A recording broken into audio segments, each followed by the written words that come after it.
You should sing along with it. Let's do it live one day. Yeah. All right.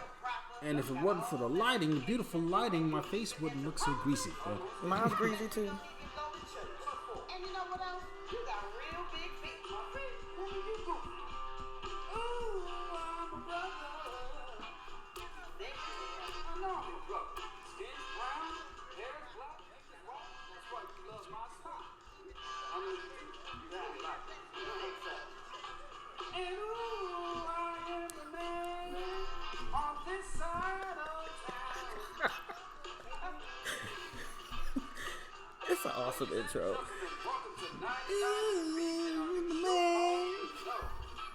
that's why you get me. And your hostess, Nadia Mazzaro.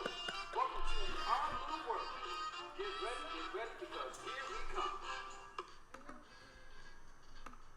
Good afternoon, ladies and gentlemen. This is TKNN Live, and you're also listening to The Know on 99 The Beat.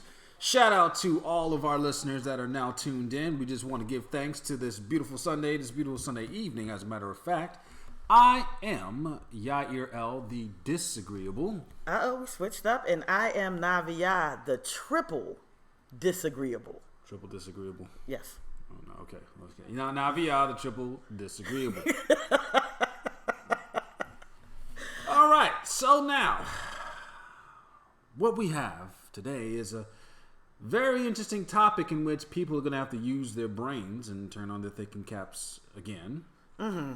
Because we're going to challenge the status quo and talk about some information that people rarely know now. And go ahead. Yeah, Yes. Some of them do know it, and some of them are just trying to run away from it, and they're trying not to accept it or saying that things have changed. And incredibly, things have changed, but the reason is why. And why have we allowed it to change? And when I mean we, I'm talking about us as a community. Before we get off, we're going to start dealing with some politics, and mainly we're dealing with the Democratic and Republican Party. Okay, here we go. The government system. What is more beneficial for us as a people, and are we able to accept the fact that some of the things that have been happening in the government is our own fault because we have not learned how to deal with the game correctly. But before we get into that, every time we open up social media, we are getting flooded with people responding about Monique and her stance against Netflix. Oh, Jesus Christ. I am kind of just curious to our listening audience. How many of you are actually boycotting Netflix? We're looking. Let's see. See, nothing on 99 The Beat. Let's check out the chat room online.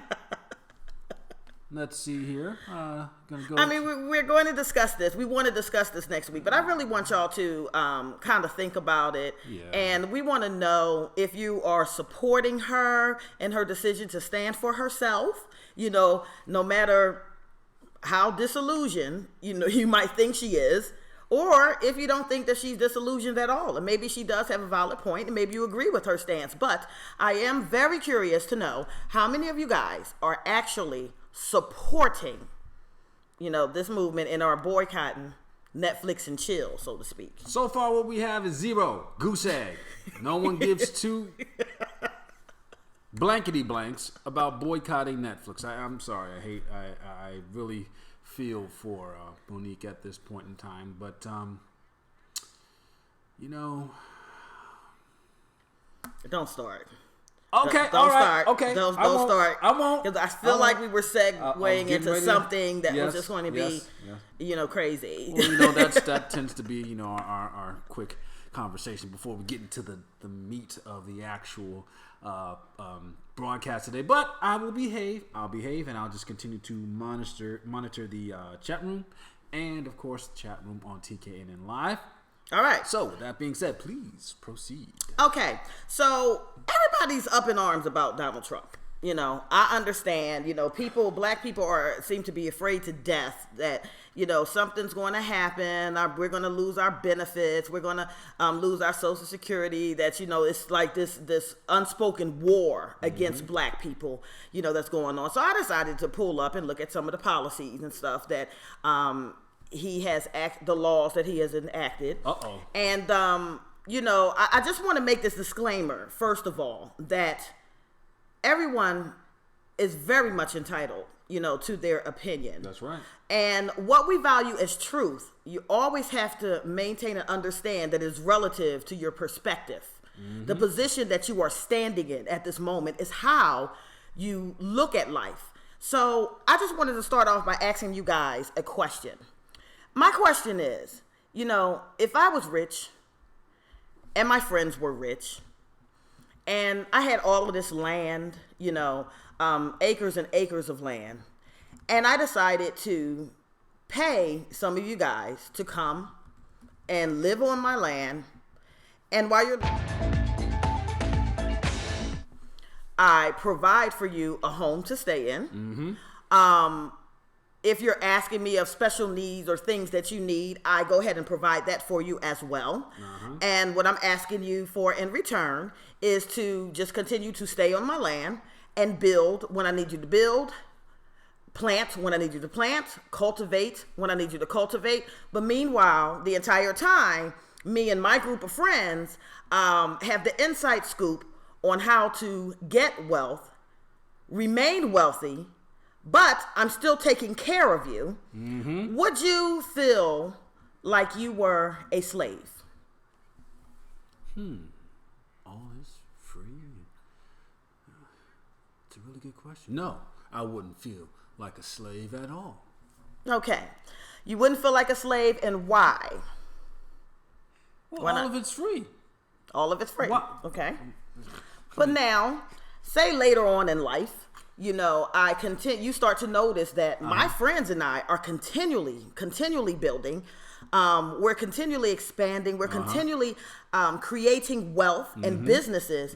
You're kind of staying stagnant, and you start to desire what we have. But at the same time, I am removing that from you or limiting your opportunity to get what I have by continually, once you're complaining, just giving you what it is that you're complaining about.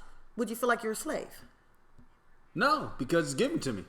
I think I love the idea of being a spoiled brat. All I have to do is just hold my breath, and then it's given to me. I think that's awesome. I ain't got to do all the hard work that y'all have to do. I just have to hold my breath, and I ain't got to do nothing, and it's given to me. Why work hard if it's given to you? All you have to do is just complain.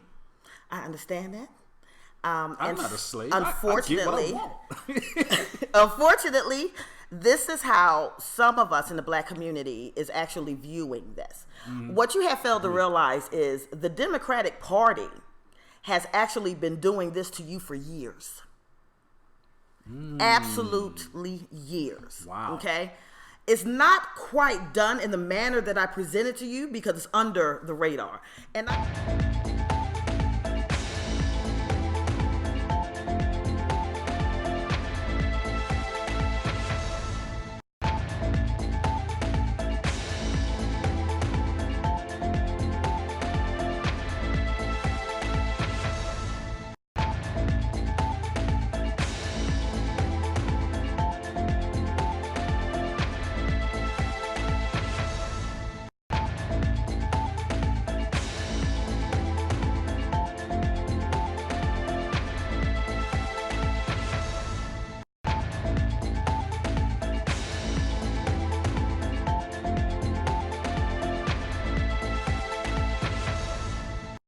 meanwhile, they're sitting back with all of the resources that are necessary for us to actually move forward. It's kind of like the mentality where you might have to push the bird out of the nest in order for it to fly.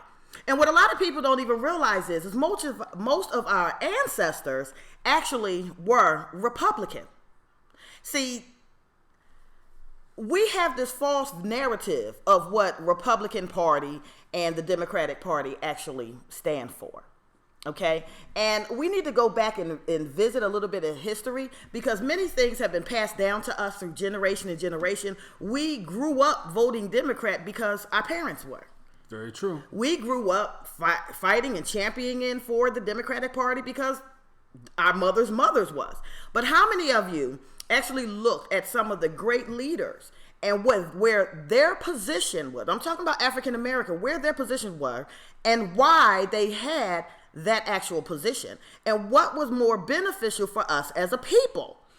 I think you also have to look at the values too, and what values were really crucial to that particular demographic. What was something that we valued the most? What is it that we needed, like all the other demographics, that was beneficial to us? Independence.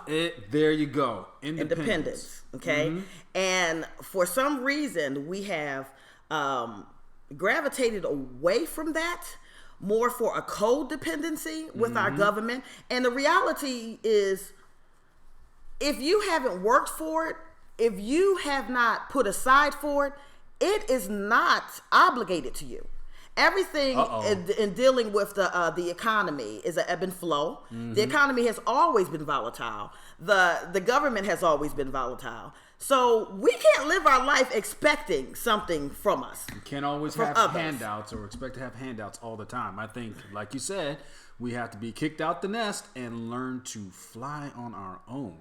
And I think that is where the main problem lies. I think for too long, we as Democrats, well, let me not say we, I mean y'all, as Democrats, have relied on too many government handouts, and it has killed us. Yes, it has. It has literally killed us, depending on all of these resources, that if we actually pooled all of our resources together, we could actually survive and grow and flourish on our own. But that little problem of that word free is what traps us. I mean, in anything. If anything is free, we're going to flock right to it. That's right, because free is the best word in the English vocabulary, especially to me. Free, but free will make you fight. Free will make you fight, too. Yes. I mean, there was a story, kind of not segueing off, but, as a little sidebar, but there was a story in which there was a free Christmas event where they were giving away clothes and toys and things like that. And then people were just lining up around the corner. And then when the individual didn't have enough to give, people started complaining and saying, this is your fault. You should know better. Why is this happening? People started fighting. Yep. People started arguing. Yep. All over something that was free, that they themselves, if they worked hard and if they were able to find the resources, they could provide themselves. Absolutely. Absolutely. But, we don't want to ruffle too many feathers just yet. My beloved here is going to provide a little background on the Republican Party and the Democratic Party, and I'm going to expound a little bit on this. All right. And then once again, before we segue, I just want to give a shout out to Tony. Hey, Tony, how's it going? Glad that you were able to tune in. She's actually in the chat room right now. Hey, Tanisha! And Mr. Michael Davis, who tuned in. He was actually the first guy that showed up when we were broadcasting. Michael, we salute you. Thank you. Hey, Michael! Thank you. Michael Davis? Yes. Who's that? Do you know who Michael Davis is? Tony's friend. Oh, okay. Well, hello. I'm sorry, I don't know everyone. I'm not as popular as beloved, but all right, read it. Yeah. Let's read. Yeah, read segueing. Sorry. Just okay. In my handy dandy notebook. All right. This comes from an article. Hopefully, I'm going to try to sum everything up because it's a significantly long article. But it comes from, shout out to Zoe. Sorry, just saw her pop up in the chat room. Hi, Zoe. But this comes from the Daily Beast, and it's called The Forgotten History of the Black Republicans. And like to hear it? Here it goes. The Black Republican... The Black Republican in modern politics is most often depicted as either a traitor to be, or scorned or misguided. As a new book from Princeton University argues, those sweeping generalizations miss an incredibly complex and historic story. Scroll down. There's a fascinating Saturday Night Live sketch from the 1980s, a piece most entirely forgotten by most NBC viewers. NBC used to be the jam back in the day. It is. The sketch survives in the pop culture arena only because SNL's debut of Eddie Murphy, blah, blah, blah, blah, bloom. Okay, this is great. Now, let me scroll down a little bit more. Here it is. In the SNL piece, a Jim Fowler-type zoologist braves the savage landscape of Tony Manhattan cocktail party in search of the elusive subject, the Negro Republican. Saturday Night Live, they always give you hidden subliminal messages. If you and hi, Heather. How are you? Thanks for tuning in. Let's see. Tracking the migratory patterns of African Americans fleeing the liberal lake wastelands for the fertile promised land of the GOP. Interesting. The scientist stumbles badly in a hilarious case of mistaken identity when he assumes that a black funeral parlor director must be a member of the GOP. Interesting. All right, scrolling through. In the search of the Negro Republican is a riveting political satire, interesting not for the writing or the cast performance, but for the ideas conveyed in the sketch. Okay? Ideas about popular perceptions of the African American members of the GOP were included. As a black Republican, it would seem it was rare in the 1980s. Rare. A political opportunist and an economic conservative who, seduced by the promise of Ronald Reagan's revolution, had disavowed his longtime home of the Democratic Party. Here we go. Get out. By that same token, a black Republican was a racial turncoat, a Benedict Arnold in blackface who had appropriated cliched notions of middle-class whiteness, a stuffy voice, and a preference for Carpenters over the Isley Brothers. The choice of a drab, unsophisticated suit and a degree of comfort with the quintessential symbol of African American patriotism. Old Glory, a black Republican, was a curiosity, a creature to be observed, sedated, and studied. That was the sketch in Saturday Night Live. But those key things that were said is that we're turncoats, we turn our backs to our own society, we're far from the truth. Far from the truth. It's interesting that this is what we were viewed as in the 1980s. Okay, let me scroll back here. I'm sorry, this is quite a lengthy article. Please, by all means, look it up yourself so that you can get the full synopsis here. Okay, scrolling down further. In contrast, white Republicans often heap gratuitous public praise on African American members of the GOP, applauding them for having the gumption to leave the plantation politics. Pay attention.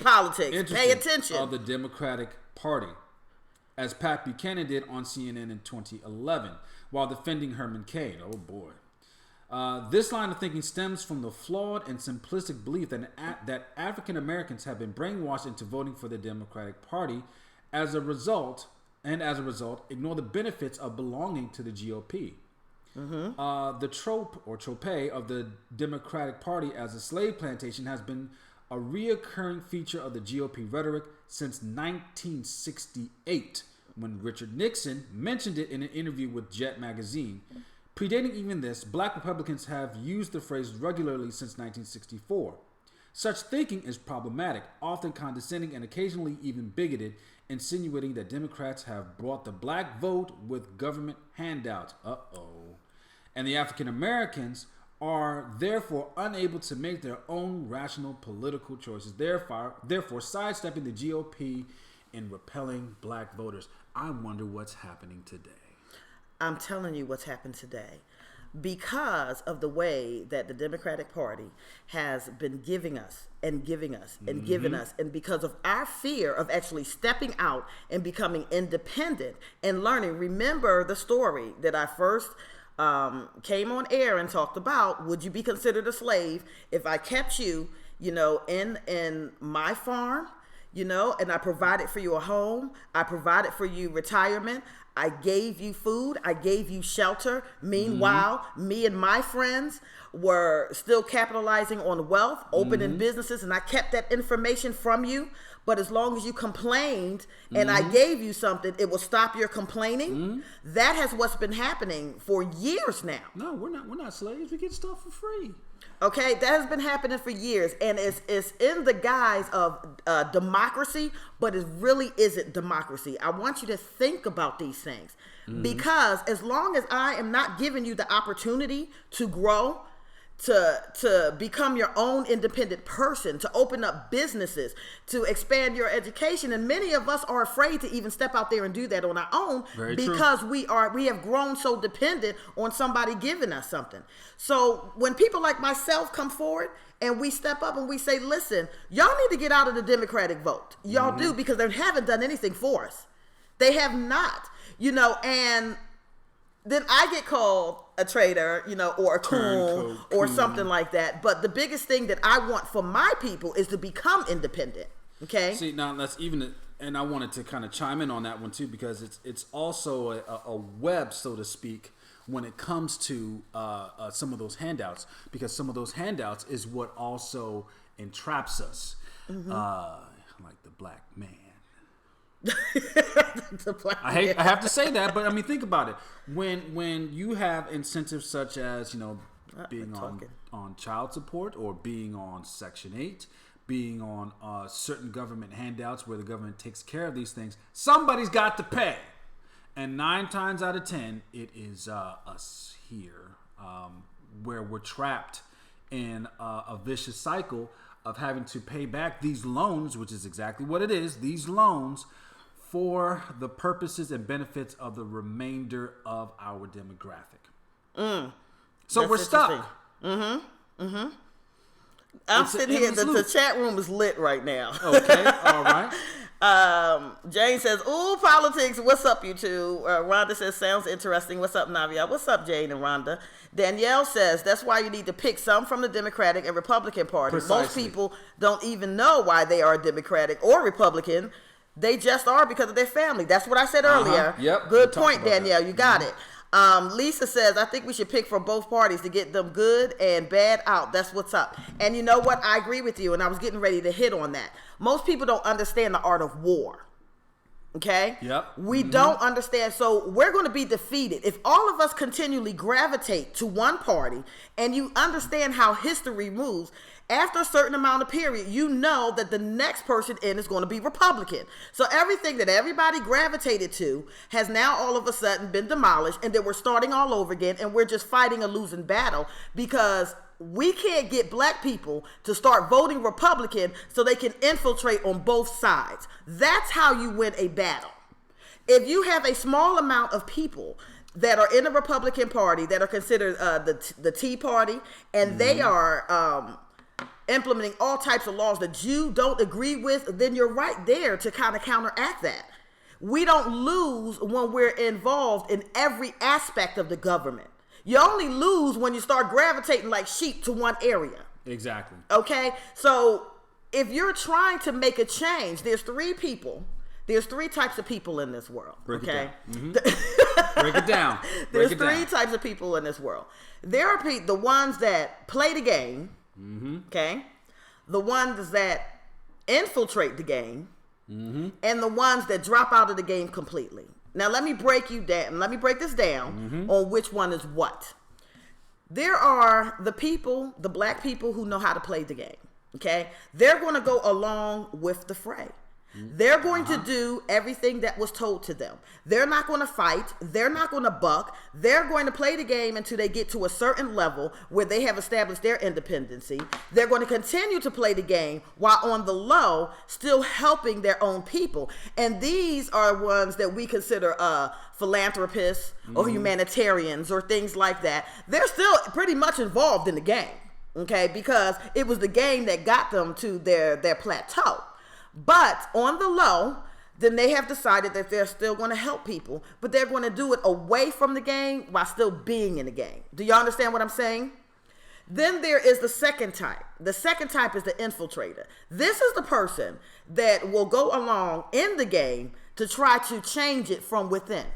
Okay, so they look like they're part of it, but they're pretty much infiltrating and learning everything that they need to learn so that they can kind of change the game while they're involved in it. Then you have the third type of person who is just sick of the game, so they don't want nothing to do with it at all. And the danger of the third party is they're not going to have a say-so of what happens. They're pretty much turning over everything to the other people that are in the game. Now, I'm part of number 2. Okay? I'm the infiltrator. I will do things to get myself in position so that I can make an effective change while I'm there. So if it looks like I'm selling out, maybe I am. But the point is, my whole purpose for my people is to get them out of the mentality that if the government takes this away from me, I'm going to be hopeless. I'm going to be helpless. You know, I have preached a long time ago that it's not everybody else's responsibility to take care of your elderly. It's yours. You best not talk about Master like that. Don't make me say. Don't make me say. Master's gonna get angry if you keep talking like that. It is your responsibility to take care of your elderly people. You know, your grandmothers, your great-grandmothers and stuff, you know, as a part of a family unit, if they decided to do away with Social Security, what's going to happen? You should still be able to take care of those people that have taken care of you for the rest your entire time until you became an adult. But we start freaking out when we think something's going to happen to them because we become dependent on somebody else taking care of them. Government handouts.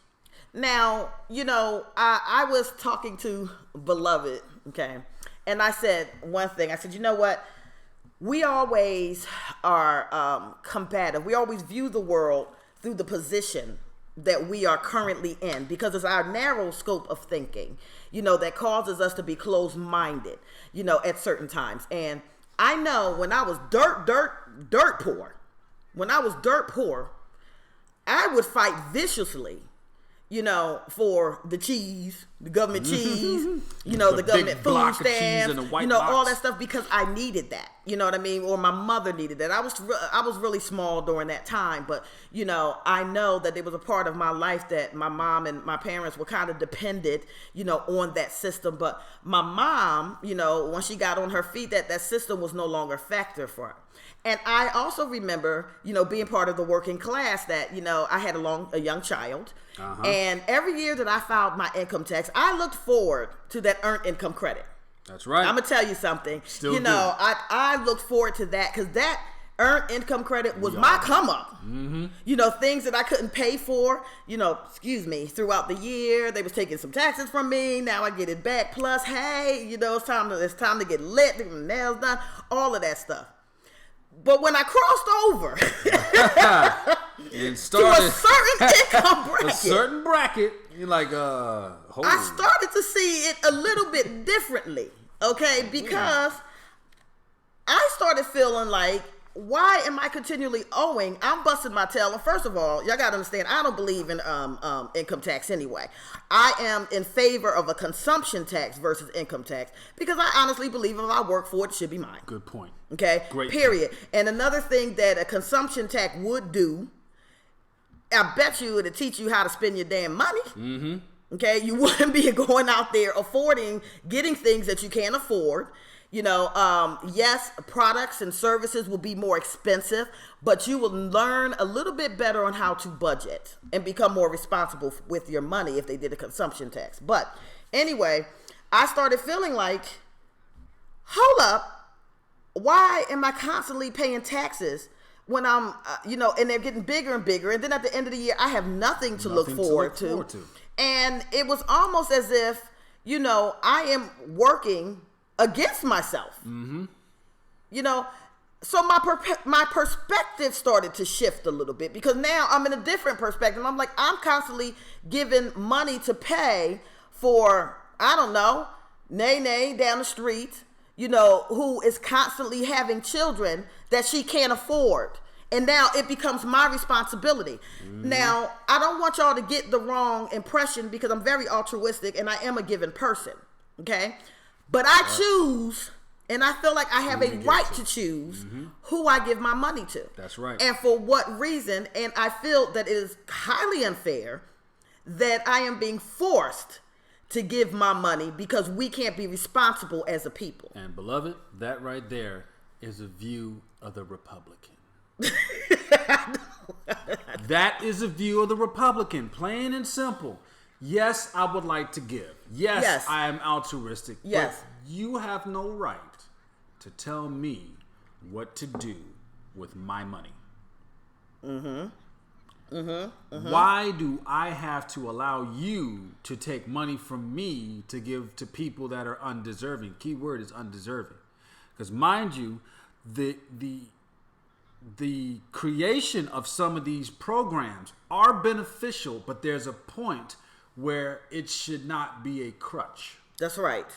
And so you have an abuse of a system in which people can live off of that system for the rest of their lives, and we pay for it. That is a problem. For the rest of ours. Yep, that is a problem. Okay. We had some comments coming in. Tony said that I am a Democrat because I can't get beyond the social repressions placed on anyone who is other than white male, i.e. reproductive rights, marital rights, etc., posed by the Republican Party. Okay. And then Mike said, that's true, but this current administration is trying to get rid of all of that. Well, this is what I'm saying, Tony. It's not the party in itself. It's people in the party. That's why I was saying black people have to become Republican. We have to infiltrate. Okay, we have to start balancing some of the people in and balancing some of the people out who might be doing things that you don't agree with. We don't win when we don't do anything. And, the protesting and clumping up in one group is not going to change anything from the administration from the inside out. But we're scared to venture into that Republican mindset. Now, I remember saying, and this was about, 7 years ago. 7 years ago, I used to have a problem with corporations. I used to get jealous. When they got bigger tax cuts and, we paid more taxes than they did. We pay more taxes than GE, says the Democrat. This makes absolutely no sense. They get all these loopholes, all these things that they can take care of, but the poor people and the middle class take care of all of these taxes. Until I started venturing into trying to open up a business. Okay? Now, the thing is, if you continually to high tax businesses, then you close the job market. Okay? So there has to be some type of balance there, because that's why a lot of our jobs were sent overseas. Like I said before, I've always had this complaint of calling up Sprint in here, and thank you for calling Sprint. My name is Jason. How may I help you? We're sick of that. I want to talk to somebody that's here, that is making some type of revenue. But thank you for calling Sprint. This is Jeffrey. How may I help you today? Jeffrey. Okay, Jeffrey. But anyway, I have to shift my mentality, a little bit to say, now, the rich is getting tax cuts, and I'm here struggling. I'm paying more taxes. Instead of getting mad because the rich are getting tax cuts, why don't I just desire to be rich? Why don't I say to myself, if this is the benefits of somebody that is doing a certain thing and they've gotten ahead of life, and, if this is a type of benefit that they get, why don't I strive to get the same benefits as opposed to sitting back and getting mad at it? White supremacy.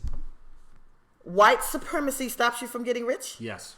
Okay, let's go. Explain it. Because it is the supremacy of the white man that has held us down and kept us from getting together and putting all of our resources together. Instead, we fight each other. It's crabs in a barrel, and we can't work together. But, the white man that has been around and taken all these things from us and enslaved us for 400 years has taken away our capacity to think and work together as a group of people and pool our resources together in what we know as group economics in order to give a leg up on other demographics or be competitive in those particular markets. That's why we can't be rich. Okay, it is the white man's fault. It's always going to be the white man's fault. Well, and it will always be the white man's fault. I'm going to say this. I'm not denying that there was definitely, discrimination, prejudice, and stuff like that, But I like Republican thinking of free market. I like Republican thinking of the ability to establish your own business and not having the government that involved in your personal life. Okay. And I think that's the point that we're trying to establish for everyone that's listening in on 99 The Beat and TKNN Live.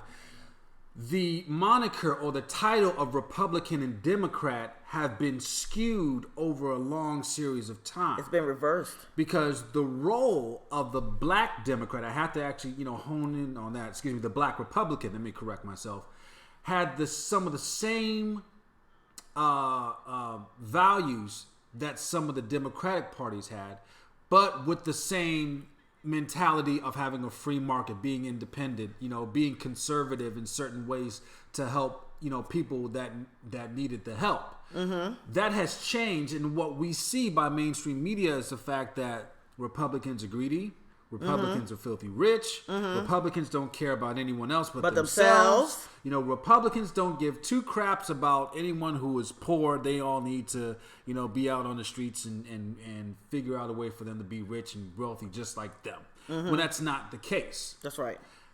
I think what we have to look at is the key word of conservatism and the key word of building your own. Mind you, there are some Republicans that have been born with golden parachutes, silver spoons, being spoiled, whatever you name. But then there are some, the majority of them did build their businesses from the ground up. And some of them want to preserve those businesses and preserve those legacies for their children. And that's the same mentality that we should have as an African American demographic. That's right. That's why it's important that some of us need to be black Republicans. Okay? Move over. Or if you're bold enough, be independent. We say, I like the independent party. I mean, sometimes I'm independent, you know what I mean? It really just depends on the value of the person that is running for office and what I would like to see happen. Correct. When Trump first ran for office, he made these grandiose promises, and some of them I was on board with, like, yes, we need that. And one of the things that he had proposed was, black people, what do you have to lose? The answer is nothing. Nothing. Because we've been losing the entire time. We've always been taking L. Good grief. But what he purported was to take those businesses, okay, that were being exported to overseas and stuff like that, and bring them into the urban areas, like Detroit and Chicago and stuff like that, to get our businesses back over here so that, some of the poor could actually start working. He was trying to stop the outsourcing. And you know what? Right. I said, I am on board with that. I am definitely on board with that because, like I said, my dream for us is to get from underneath the umbrella of the government and be bold enough and courageous to say, I want what they got and I'm going to go and get it. Okay? On my own or with my crew or with my familia or with my community, however you want to do it, at some point we stopped believing in ourselves and started focusing our whole situation on what the government is doing. You could thank integration for that. We're not going to talk about that right now. Oh, I'm sorry. We stopped caring. We stopped believing ourselves and now, because honestly, I'm at the point where I know I'm not going to get anything anyway. So I feel like if I don't work, if he doesn't work, if we don't work, we don't eat. Correct. And there is nothing more liberating than being self-sufficient. That's right. Now, there will be times where you might be in a struggle. And that's where the government programs are actually beneficial to you. When you have, may have to collect unemployment for a while. Okay? The key is for a while. Not forever. Okay? If you have to collect, assistance and food stamps and stuff like that because maybe you were in a relationship, maybe you weren't working, maybe your husband was providing for you, and then all of a sudden he bails and now you're stuck in a situation like, what am I going to do? There are exceptions to this rule, and understand that I am not opposed to these exceptions, okay? What I am opposed to is the fact that because we have consistently begged and cried when we didn't get and protested when we didn't get, that we have become accustomed to somebody owing us something. And you can't be that way in a volatile government or a volatile economic system. You never know when things are going to get cut off. That's right. You never know, when policies are going to change, when they're going to be implemented. So your whole mentality is not to hate on somebody that's got their stuff together because they have benefited from getting their stuff together and now they get a tax break. Your mentality should be, well, holy shit, I want to do that too. What do I need to do? Because I'm telling you, I'm going to be rich. Or die trying. Or die trying. You're going to be rich or die trying. Bring the Boondocks back, please. Please bring back the Boondocks. You're going to be rich or die trying. Oh, gosh. But we're making jokes out of this. But this is a very serious topic. Needs to be said, right. It's a very serious topic. And if we do not start to change or elevate our collective thinking, then we're going to start sinking. We're designed to lose under this type of structure. You might not see it that way right now. Okay? You might see, hey, it's a good thing. We're helping. We're taking care of one another. But there is a such thing called enabling. Oops. Okay? And this is coming from a disagreeable whose design is to make you or push you to do what you need to do. I can't evolve you or help you or teach you anything if you're stuck in one way of thinking and if you're not being pushed. And some of the things that Trump is doing is pushing you. And now you're almost at a point where you need to either put up or shut up. You can't say, I'm being held back by this or I'm being held back by that when, doors are open, especially for black women. We got opportunities that unfortunately are more open to us than our counterparts at this moment. So we need to be taking advantage of that to help our counterparts, if we can. You guys can get free health care, free food stamps, free housing, and we're homeless. That's it. We out on the street. we have to continue to try to beg, borrow, and plead for money, or die trying. All right. But seriously, this is where we got to be able to use these programs to our advantage. But then when we don't need it, get off of it. So that there's room for other people who do. Do you understand that it's only a certain amount of money, that you could possibly have put in the pot? So if you're taking advantage of the system, you're probably cutting from the mouth of somebody that actually does need it. Indeed. The only way to build yourself an empire is to own it. You have it. Own your own. Don't wait for somebody to give it to you. Don't wait to get old and say, I've worked this job for all this time, so I don't have to have a retirement plan because my Social Security is going to pay for it. That might not happen. Okay. Sidebar. Remember what we were doing in regards to looking up a SUSU? SUSU, yeah. Okay. SUSUs. That was fun. SUSU, if no one knows what that is basically a way of collective group economics where everyone puts their money in one pot and they contribute that same amount for X amount of months, and there's a designated person that receives the collective pot each particular month. However, everyone is still putting in an equal amount of money, but it's used to help build business. That's the same thing some of the Republicans are actually doing. Pooling their money, pooling their resources together economically to make power moves and build corporations. Why can't we do that?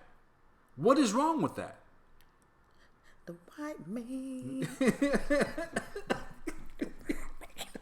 Look, all right, I'm going through the chat right now. We got Who just came on through today? Okay, we already addressed Lisa. Christie, hi. How are you today? We have Grace that says good topics. Thank you. We're trying. We just want to get y'all to think a little bit. Nicole says, "What's up, Navia and Yair?" And we have Avant. What's up, brother? Brother and sister. I see you, I get a bad vibe. Okay. All right. That's nice. That's nice. You kind of had a little flow. Oh, DJ there. Big Man, shout out. Thank you, brother. Thank you for blessing us with those tracks. We're gonna try to work on that pretty soon. We're gonna try to get y'all rich. Yeah. Okay. Or die trying. All right, we're gonna beat that to death. Okay. but to get back to the point, self-sufficiency is the biggest blessing given to you from the Creator. Correct. Okay, the ability to be independent, to grow, learn from your mistakes and how you did things in the past, what worked for you, what didn't work for you, not being afraid to fail, not being afraid to be successful, but trying to make sure that you have something of a legacy to leave to the next generation. That's that your right. next generation is not going to try to figure out how they're going to pay for college. Mm-hmm. I had to put up my phone is ringing. Oh shoot, sorry. I had to put up I had to go and get student loans, for me to even go to school. Me too. My family didn't have anything for me, which then spirals back into debt, and having to pay that off and stuff like that. What is wrong with us that, we can't look at the government for what it is? That we can't see what has been systematically happening and perpetrating for years and years and years and years, that we can't move beyond it and saying, listen, it's time to make a change. And the only way that we're going to change it is from the inside out. Not from the outside in, not by fighting out there in the street, not by two clans of people that are protesting and then it turns out into a big fight. Never. Not by any of that. Stop being afraid to get out your comfort zone and start infiltrating. Get out of that Democratic Party. Start voting independent. Start voting Republican. Grow as a people and take over that shit. What's wrong with y'all? That's how you shake up the world. You gotta rock the boat a little bit to get something done. My people, sorry, I'm trying not to be disagreeable here. Here it comes. My people, drink my Cavassier. If you actually vote,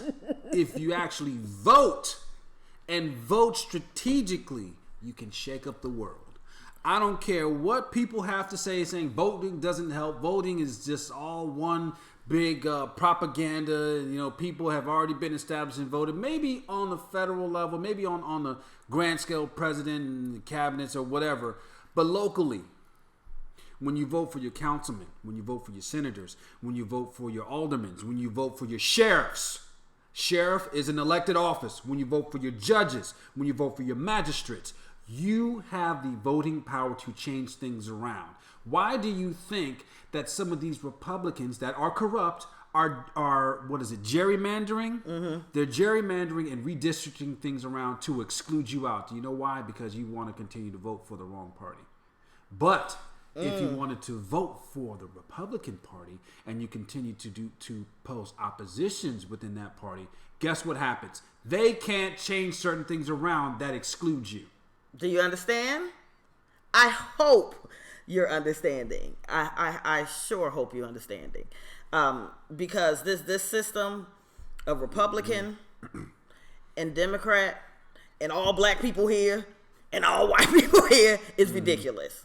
Right. We've got to be mixed in there. Got to infiltrate. We've got to be mixed in there. Some of us have got to be called coons.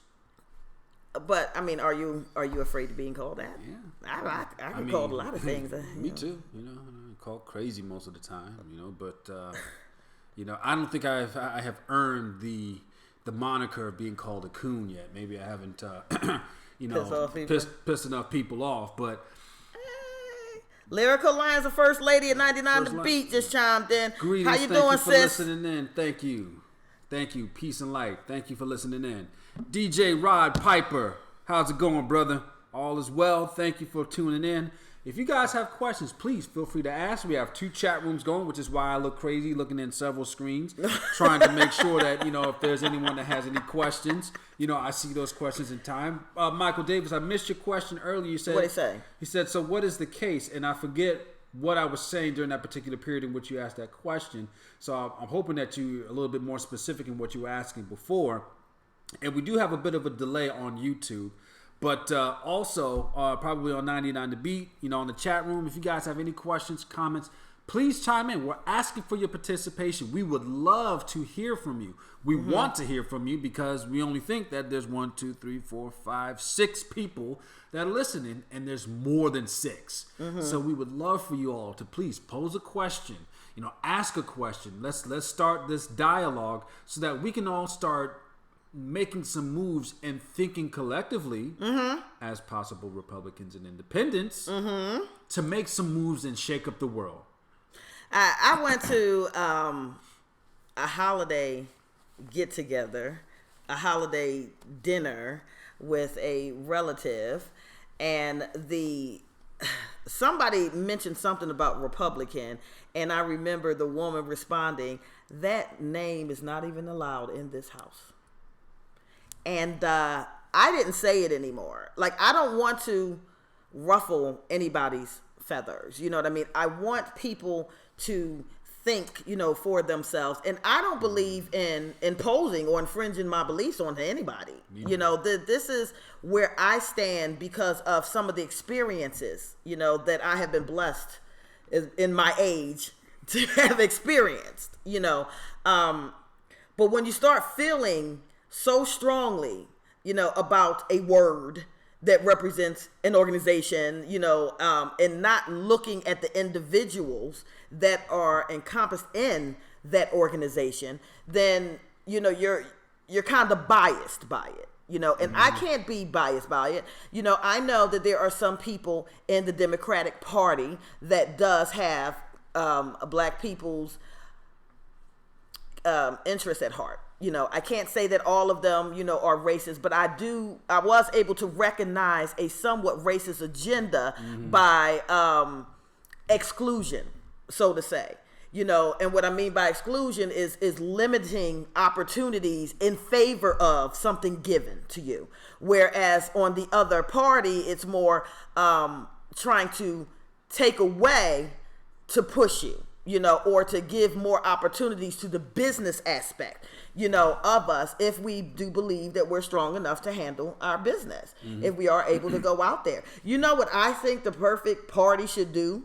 If they really want to help Black people, if you really want to help Black people, let's open up some of these banks to be able to give us some credits. Okay, let's get away or do away, give us forgiveness on student loans. Okay, let's give out certain grants for minorities and stuff that we actually can qualify, because they say, okay, we have this minority grant, then you get there, you don't qualify.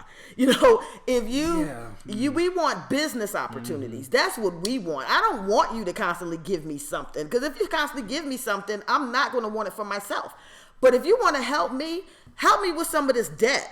Help me get rid of these student loans. That's how you help the Black people. Yes. So that we can start, building on our own, and we don't have to be attached to you at the hip anymore. But the key thing is, to do that, we have to vote certain people out of those seats in Congress and state level, because those people are the ones that are paid by lobbyists, and they're paid by private parties and corporations, so that they vote a specific way to keep us bound. And what you were saying is great. I would love for that to happen, but it's not going to happen until we vote those people out on state level. Because it is those state members and those senators that go and vote in the House on Capitol Hill.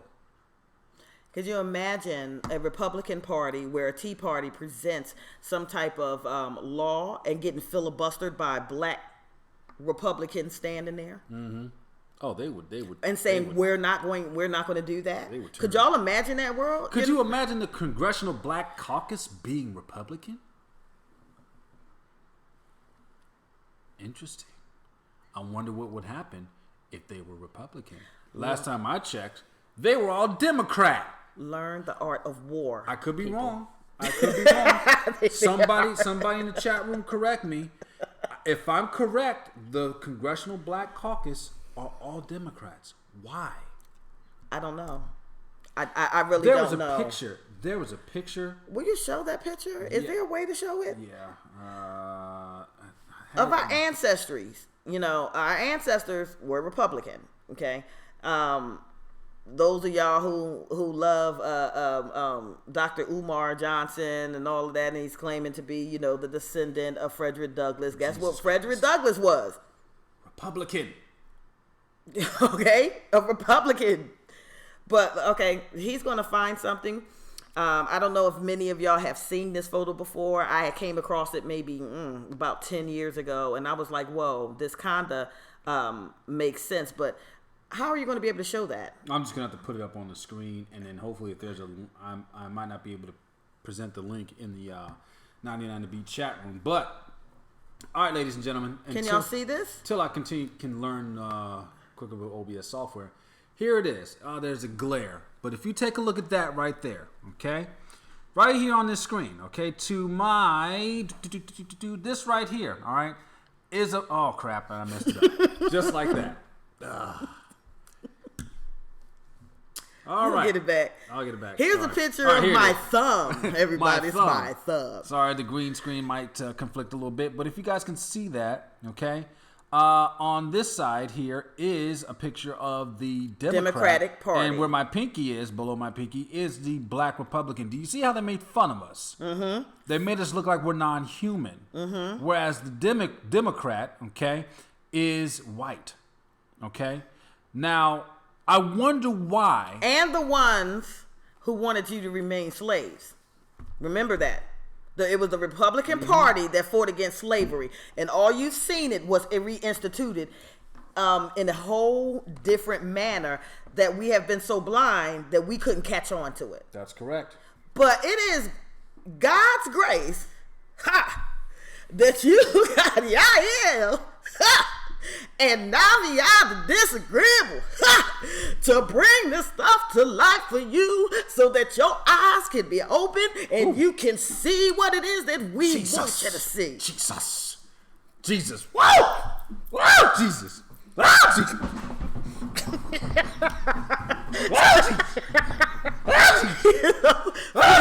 Please forgive us.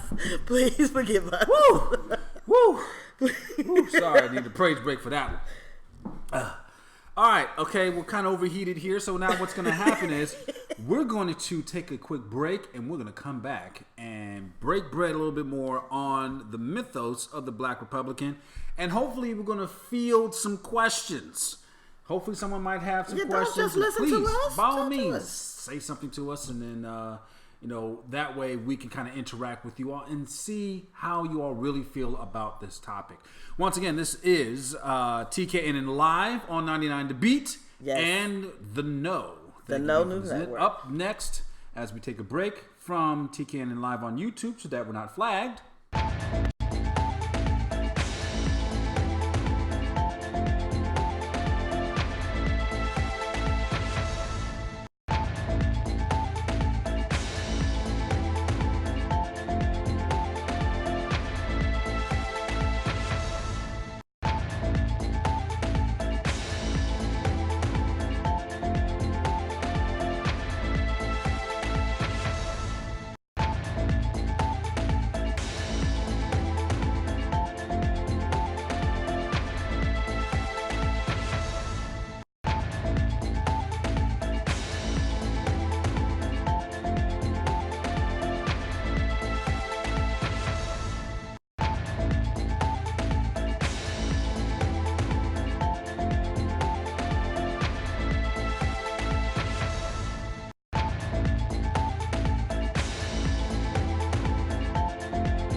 Encouraging you to listen to it because you need to.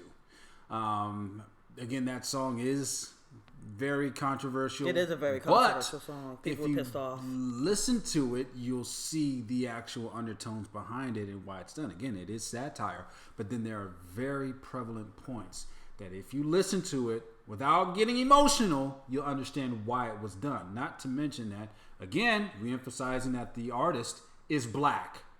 Mm-hmm. And he spoke the verses of both sides. Yeah, absolutely. So I'm just gonna leave it right there. We're still not broadcasting there. We are. There's a bit of a delay. Oh, okay, very well. Remember earlier when I said when it comes down to what we consider good and what we consider evil and what we consider righteous and what we consider moral versus immoral, that is always in the hand according to the perspective of the person that's looking at it. Okay, so what I was challenging, some of our listening audience to do is to, I'm going to put you in a scenario. I'm going to put you in a very controversial scenario. And this scenario is designed to make you think on two different platforms and come up to your own conclusion of what you would consider as being right, wrong, moral, or immoral. Okay?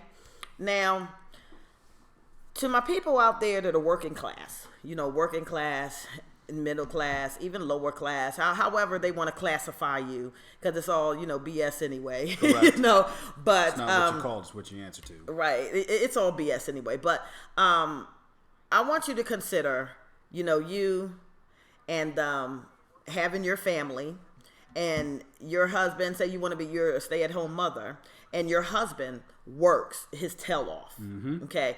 And he's taking care of you, and he's taking care of your children, and you have specific needs, that you want to do. You would like to get a break from your kids. You like to go to vacation. You might need a car. You might do these things. And say he makes enough income to do those things. And say he makes enough income to do those things and enough income to put money to the side for your children's future. Okay, and say he even makes enough income to put money to the side for your children's future and often build business. And his dream is to become independent, and he wants to franchise, and he wants to own the corporation and all of these things. Now say, you're living and you're putting this pressure on your husband, to do these things, and he's like, I'm with you. And say somebody comes up to him, out of the blue, and says, hey, listen, there's a needy family. There's a needy family down the street. There's a single mother who husband has left her, and she needs help raising these kids. What would you like to donate to her? And say your husband, decides that he's going to do some calculations, and he says, okay, I'll give her $200, and maybe that'll help her. And they take the $200, and then they come back to your husband and says, that $200 is not enough. It's not enough. And your husband is like, well, this is the extra money that I have, my other money is tied up in these things. Why can't you take the $200? But they say, no, that's not enough. As a matter of fact, what we're going to do is, since we've realized that you've made this amount of money and you can afford more, we're going to take $500 for you. Okay, from your husband. And you say, okay, I have no other choice in it. I'm going to get $500. And then say, a year and a half from then, a year and a half time for that, the same person comes back and knocks on your door and says, hey, you know what? Remember the needy family down the street? Well, she just had another kid. And the $500 is not going to be enough anymore. And you're like, wait a minute, hold on. This is what I set aside. You know what I mean? This is what I'm giving out the kindness, of my heart. And you've already upped it again. And they say, well, there's 2 kids involved now, so we're going to take $1,000 from you. And each time you get paid. And you take that. Okay, and then you go back to your family and say, look, we might have to hold off on the business right now. We have to help out the lady down the street. And your family is like, oh, okay, well, I guess we can afford $1,000. And then say 2 years or a year and a half from now, they come back and knock on your door and say, yeah, guess what? She just had another kid. we need to take that to 2,000. Okay, at one point, you and your husband are going to have a discussion. That's right. And that discussion is going to be, what do we need to do to keep this from happening and turning into a cycle? Because now it's gotten to the point where we can't do the things that we want to do with the money that we earned because this person is not being responsible, in their children, and it's constantly coming from us. Okay, I want you to think about what I'm saying. There's an underlying story behind this when we start saying, okay, I don't feel like anybody has, the right to govern what a person does and this, that, and the third. Well, when you're the one that's paying for it, it kind of does. Because you become a part of that situation, whether you want to or not. That's right. It's kind of just like having, you have a little girl, and she messes around and gets pregnant, when she's 16 or 17, like my mother did, and I thank God she did, because I wouldn't be here. So I'm not faulting my mother at all, or any teenage moms, that have gotten themselves in that situation. But now she gets herself pregnant at 17, and you're like, okay, well, I'm going to help you with this baby, you know what I mean? Because you're my baby, and ultimately, I know that you're not mature enough to handle the situation. So I'm going to be there, So now you're taking care of your daughter and your granddaughter. And then a year, she gets pregnant again. And you're like, hold on. We're already struggling here. You know what I'm saying? We're already struggling here. We can hardly take care of the ones that we have, but you're having another child. Fine. I love you. I'm going to see you through this. I'm going to take care of you and the grandkids. And then she does it again and again. And at one point, as a mother, you're going to say, honey, we're going to get some birth control. Yeah. Do you see what I'm saying? When I say there's a matter of perspective, you have to be open enough to see it from every angle. Correct. Okay, because, and then that child turns around and says to the mom that is taking care of the children and the grandchildren, you have no right to tell me what to do. Well, if you've involved me in a situation, it is now my right to try to figure out what I need to do so that I can exist. Because if you're going to bleed me dry, then I'm going to have to start trying to find solutions. And if you're not going to be responsible enough to govern yourself, then you're leaving me no choice but to try to govern you. That's right. And then you're not going to like that. Do you see what I'm saying? Nobody's going to like it. So we have to look at all the sides of why certain things are trying to be implemented, whether or not we agree with it or not. Of course, we know that there's exceptions to every rule, but if you really think about it, some of the reasons why the government has been pushing certain things is because other people have to suffer for it. Do you understand? There's an ever-ending change when it comes down to economy. So we as a people have to learn how to govern ourselves, to make wiser decisions, to make sure that we're doing things that fit within our means of handling, and then stop repeating the same patterns over and over again, and stop relying on mom to take care of you, and then getting mad at mom when mom says, I don't want to take care of you anymore. Are y'all following, what it is that I'm trying to say? We cannot have it both ways. We can't have it both ways. Either we are going to become self-sufficient where we can have as many doggone kids as we want, and we know that we're going to take care of them, or we're not going to need the government at all, or we're going to make decisions, where we're going to continue to do it and then get mad when we don't get the things that we think that we're entitled to. And that's all a matter of perspective. It's all a matter of perspective. And when you start looking at the bigger picture, of things, then the only thing that you should really be motivated to do is to govern yourself. So nobody has the right to tell you what to do with your body. That's right. Nobody has the right to tell you, how to spend your money. Nobody has the right to tell you these things once you start governing yourself. But until you get to the point where you're governing yourself, they're going to be all in your business. And I'm glad you keep saying that. Self-governance is key. So long as you continue to rely on a system that is meant to entrap you and to keep you tethered to them, you can't complain.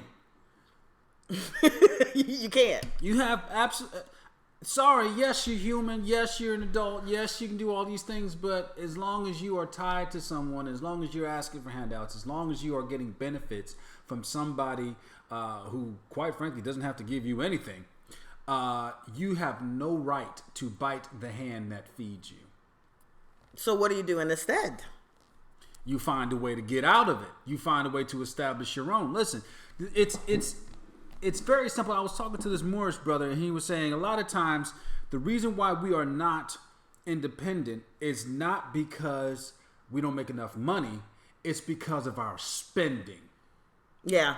If our spending was reallotted to certain areas and aspects of our lives, then we would find ourselves out of situations much faster and much easier.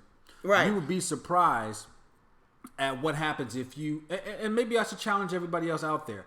I will challenge you all for a week to keep every single solitary receipt that you have. And at the end of the week, tabulate every receipt and where that money has gone. And you will see unnecessary money going to places that you could have saved. And when that money and when you look at that money saved and you multiply it times 4, then multiply it times 12, and then you look at it and say, hey, I could have saved hundreds of dollars that I could have allotted towards a small business, or allotted towards investing in bonds, or investing in currency, or investing in stocks, then you'll see where the problem is. So now if you have that same type of mentality where you're now analyzing where everything is going, terrible, stop.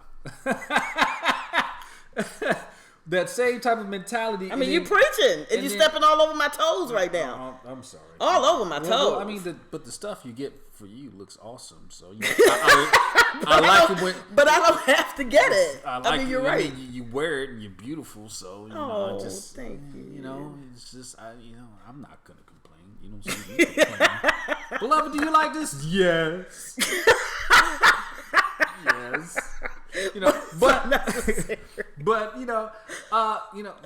Allotting resources to things that are from things that are frivolous to things that are meant to build is the key. So you have this mentality now where you're saying, okay, I'm going to take this money and I'm going to put it here. Mm-hmm. Then you find 2 other people that says, you know what? We're going to do the same thing. We're going to take our money. We're going to put it to the side. Then you find 3 more people. So now you have a total of 6 people that are now taking their money that they used to waste by the end of the week, and they're allotting it towards a pot or a fund.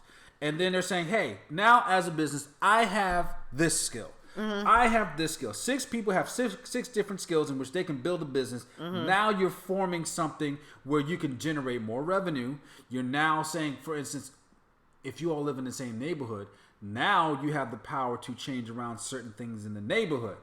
And then certain people start coming in and understanding that influence from that neighborhood. And they're saying, hey, what are you guys doing that is making you successful? So now everything that you're doing from this original individual thought is now becoming collective. That's how you get out of that, even if you're on Section 8. Even.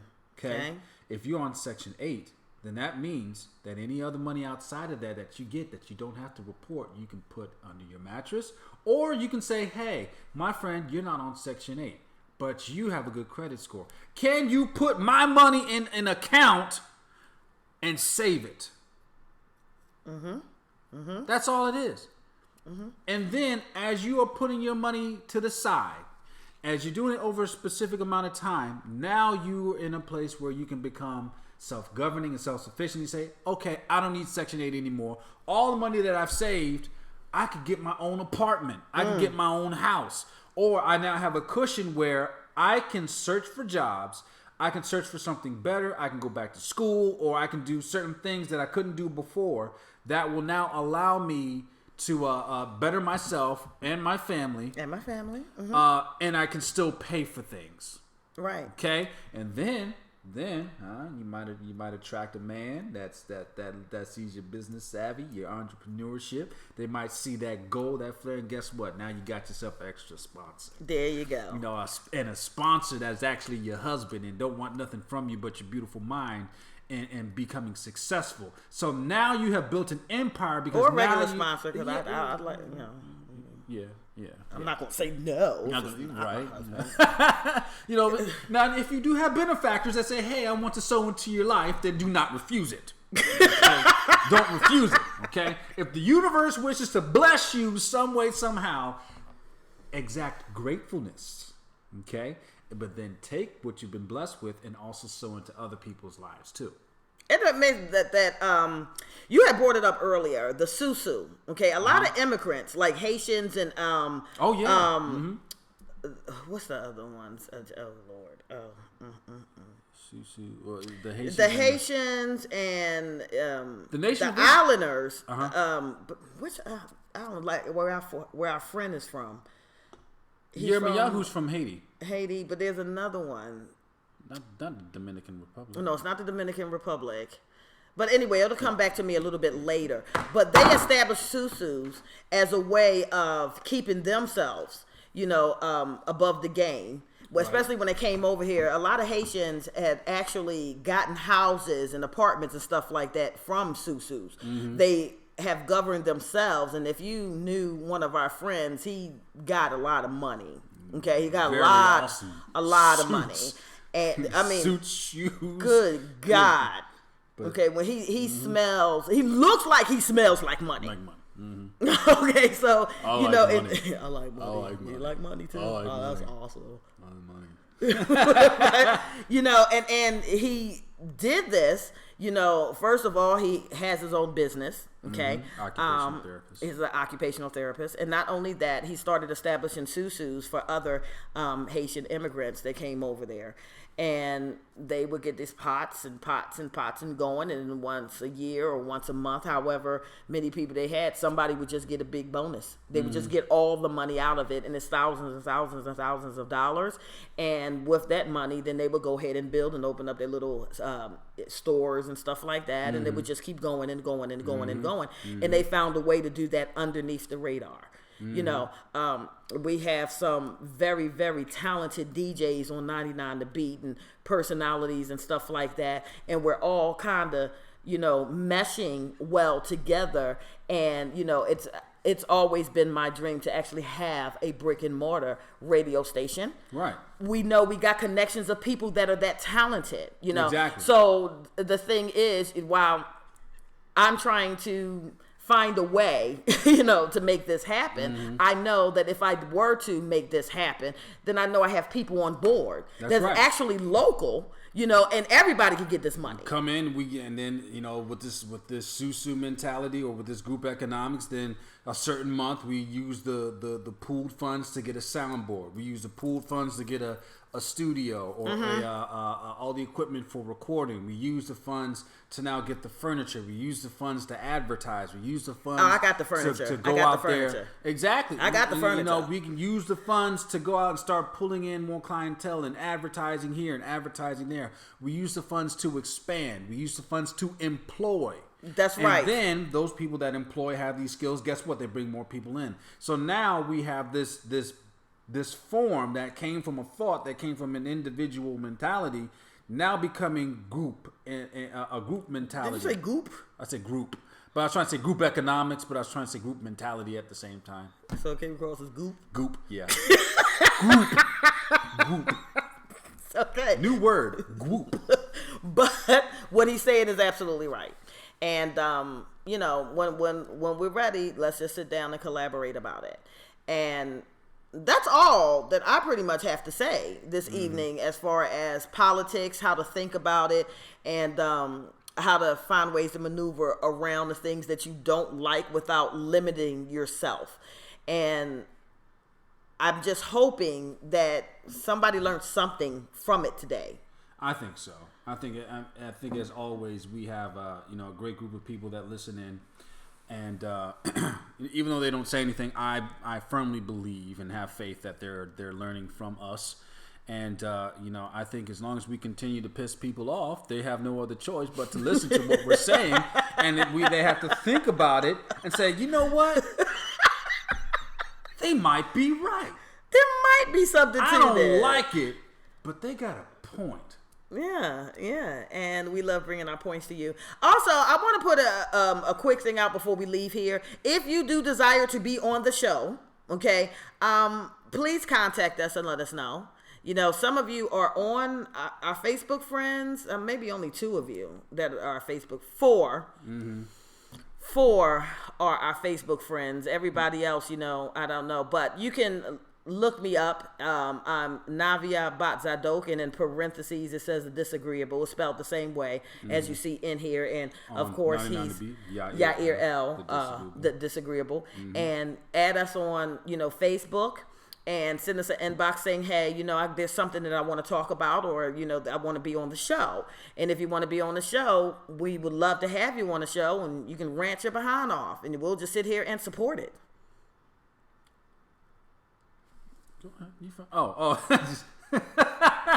I was sorry. Are you supporting me? Yeah, I support you. Okay. I support Navia. Stage freeze.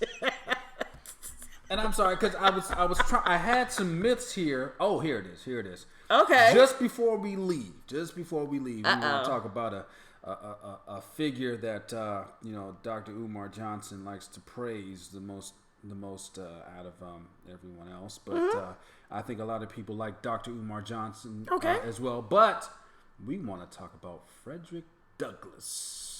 Okay. There were 5 myths about him, but then there was one that specifically stood out to me, and that was myth number 3. Frederick Douglass, a Republican. He would not fit in with today's GOP. I wonder why. Kind of goes back to what we were saying before, how the roles shift. Mm-hmm. Okay. It says contemporary Republicans, including the Frederick Douglass Republicans and the Oregon Republican Party, proudly remind us of Douglass's GOP membership. Interesting. The Republican Party is the ship, and all else is the sea around it. Douglass said after the Civil War. Okay. Interesting. Very good. But his politics hardly resembled those of modern Republicans, just as Democrats of that time weren't like today's Democrats. Interesting. In 1855, Douglass was a self-professed radical as a founding member of the Radical Abolition Party. Mm-hmm. He had his own party. Wow. Which wanted to upend the status quo in the most dramatic way. I was going to say democratic. Interesting. Immediate and universal emancipation, full suffrage for all Americans, regardless of sex or skin color, the redistribution of land so that no one would be rich and no one would be poor, and violent interventions against slavery. Mm-hmm. Other founders included 2 of Douglass's close friends, the militant abolitionist John Brown and the nation's first university-educated black physician, James McCune Smith. Gee, interesting. During the Civil War, Douglass became a Republican and remained a devoted member of the party for the rest of his life. Okay, so do you see how much power you actually have as a people? This was just one person. Mm-hmm. Okay, so if the Republican Party has become something so repulsive, understand that you allowed it to happen. That's all I have to say. If it has become that repulsive, you have allowed it to happen. You wouldn't go in and stop it. So, what you gonna do about it? This is where we fade to black like ghosts right now. Okay. We try to I'm gonna do that for the show. Okay. Again, we want to thank the listeners on TKNN Live, YouTubers. Please like and subscribe and share. Voice your opinions. Talk about this particular topic to your friends, and of course, we would love to have more subscribers so that we can talk about more stuff that might be controversial. We love you guys. We thank you on TKNN Live. We're going to go ahead and segue to the ads.